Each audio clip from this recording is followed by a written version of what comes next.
అంటే యోబు గ్రంథం 30 అధ్యాయం 39 22 రెండవ లైను. ఖడ్గమును చూచి ఆ వెనుకకు తిరగదు అన్నాడు. ఖడ్గమును చూసి అదేం చేయదు, వెనుకకు తిరగదటండి. ఖడ్గం ఉందని చెప్పబడినప్పుడు ఇప్పుడు వరకు మనం చెప్పుకున్న వాళ్ళం ఉన్నారే, మరణం ఉందని చెప్పినప్పుడు వారు ఏం చేయలేదు, అగ్నిని చూసి భయపడలేదు, సింహాల గుహను చూసి భయపడలేదు. ఫరో ఖడ్గం ఉంది, క్షమించండి, నీరో ఖడ్గం ఉంది అని పౌలుకు తెలియజేసినప్పుడు ఆ ఖడ్గానికి ఏం చేయలేదు, శిరచ్ఛేదనం చేయబడతారన్నా కానీ అది వారి వెనక్కి తిరగలేదండి. పేతురు గారిని చెరసాలలో వేసి ఇద్దరు సైనికుల మధ్య కాపలా కాయించారు. హేరోదు ఈ సంఘస్థుల్ని హింసించడం, చంపడం యూదులకి చాలా ఆనందంగా ఉందని తెలుసుకున్నవాడై అనేక మందిని బలవంతంగా పట్టుకున్నాడంట. బలవంతంగా పట్టుకుని ఫస్ట్ యాకోబుని వేసేసాడు. ఎవరిని? యాకోబుని వేసాడు. ఎవరు? హేరోదు. యూదులందరూ అనుకున్నారు, చాలా సంతోషించారు. ఓహో, వీళ్ళని చంపడం వల్ల ఆనందం వస్తుంది అని చెప్పి పస్కా పండుగ వెళ్ళిన తర్వాత పేతురు గారిని కూడా వేసేద్దాం అనుకున్నాడు. పస్కా పండుగ వెళ్ళిన తర్వాత పేతురు గారిని కూడా వేసేస్తారని చెప్పి పేతురు గారిని చెరసాల్లో బంధించి ఇద్దరు సైనికుల మధ్య కాపలా పెడితే ఆయన ఏం చేస్తున్నాడు? నిద్రపోతున్నాడు. ఏం చేస్తున్నాడు?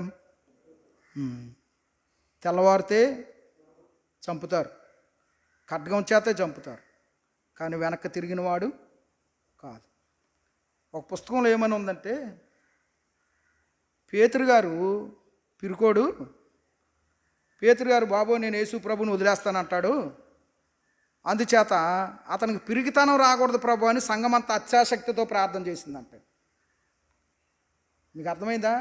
చెరసాల్లో నుంచి వచ్చేయాలి ప్రభా, ఆ ద్వారాలు తెరిచిపోవాలి ప్రభా, సంఖ్యలు ఊడిపోవాలి ప్రభా, పేతురు గారు మా దగ్గరికి వచ్చేయాలి ప్రభా. మనం అలా చేస్తాం కదా.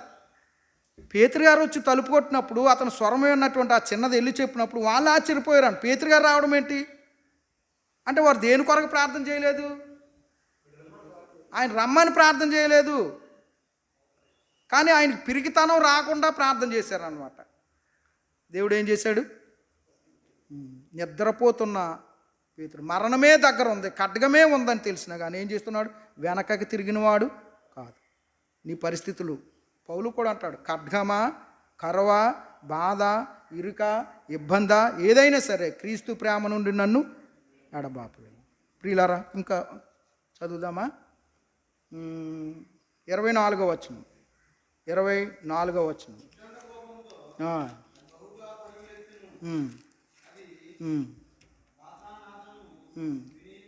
24వ వచనంలో దాన్ని పరుగు చూస్తున్నాం. ఉద్దండ కోపంతో అదేం చేస్తుందట? ఏం చూసి?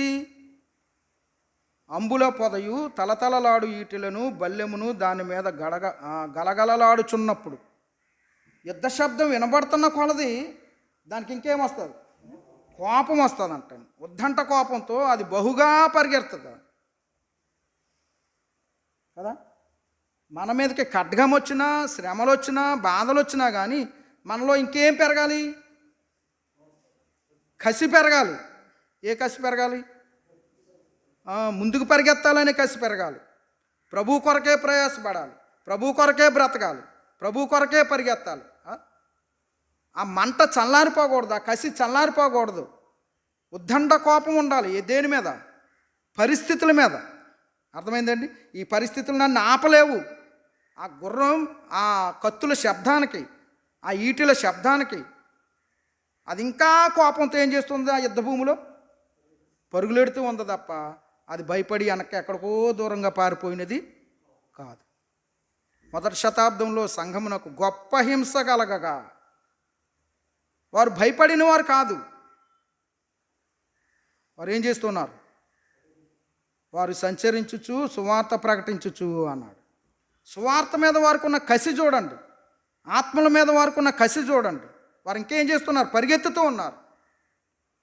అపోస్తులుల కార్యం గ్రంథంలో రథంతో పరిగెడుతున్నాడు ఒక ఆయన.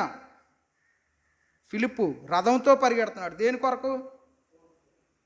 నపుంసకుని రక్షించాలి, సువార్త చెప్పాలి. ఇది సువార్త పరుగు.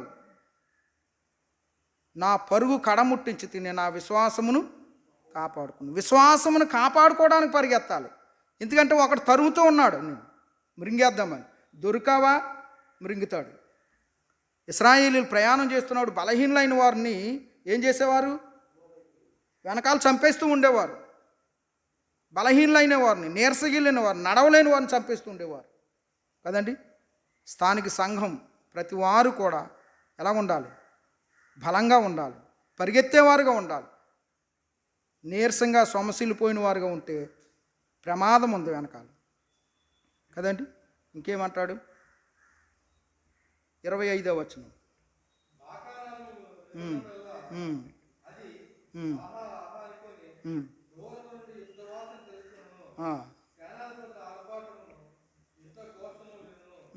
కదండి. అది యుద్ధవాసం చూసినప్పుడు, అది తెలుసుకున్నప్పుడు అదేం చేస్తుందంటే ఇంకా ఆహా ఆహా అంటూ ఏం చేస్తుంది? ఇంకా యుద్ధ భూమిలోకి వెళ్తుంది. ఆహా ఆహా అనుకుంటే ఏం చేస్తుంది? దానికి ఇందులో ఇక్కడ మనం ఏం చెప్పాలంటే దానికి ఉత్సాహం పెరిగిపోతుంది అన్నమాట. దానికి ఏం పెరుగుతుంది? ఉత్సాహం పెరుగుతుంది. మనలో ఆనందం పెరగాలి, ఉత్సాహం పెరగాలి. పౌలు అంటాడు, నేను ప్రభువునందు మనమందరం ఏం చేయాలి? ఆనందించుడి, మరలా చెప్పుచున్నాను ఆనందించుడి అంటాడు. ప్రియులారా, ఈ గుర్రానికి ఉన్న మరో కొన్ని 2-3 లక్షణాలు ఏంటంటే, యజమానుడి చేతిలో ఉంటుంది. గుర్రం యజమానుడి చేతిలో ఉంటుంది. అది ఆ యజమానుడి కళ్ళెంతో ఎలా తిప్పితే అలా తిరుగుద్ది. యజమానుడి చేతిలో ఉంటుంది. మనందరం ఎవరి చేతిలో ఉండాలి? ప్రభువు చేతిలో ఉండాలి. సింపుల్గా చెప్తున్నాను. యజమానుడి కొరకు గుర్రం ఏం చేస్తుంది? ప్రాణమే పెడుతుందండి.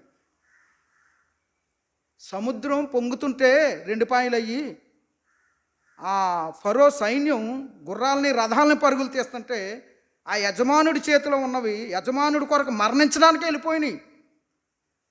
మరణం వస్తుందా వాటికి తెలియదు కదా, సముద్రం వచ్చుతుందా తెలియదు, కానీ యజమానుడు వెళ్ళమన్నాడు అంతే వెళ్ళిపోతున్నాయి. ఏమైపోయినాయి? యజమానుడి కొరకు ప్రాణమే పెట్టినాయి అన్నమాట. పౌలు ఇందాక మనం చదువుకున్నాం కదా, మీరు ఎందుకు ఏడ్చిన హృదయాన్ని బద్దలు కొడతారు? నేను ప్రభువు నిమిత్తం చావడానికే వెళ్తున్నాను.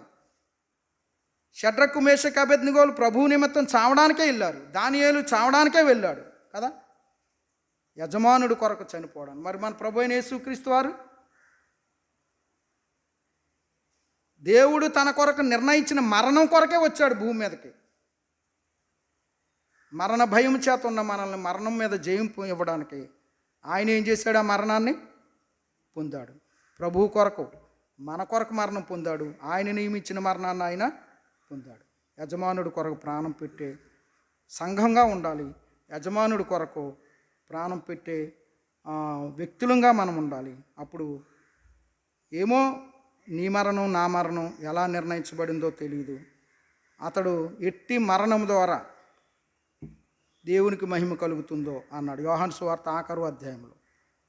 నీకు నాకు ఏ మరణం నిర్ణయించాడో తెలియదు, కానీ ఆ మరణం ప్రభు కొరకే మనం పొందితే అది దేవునికి ఏం కలుగుతుంది?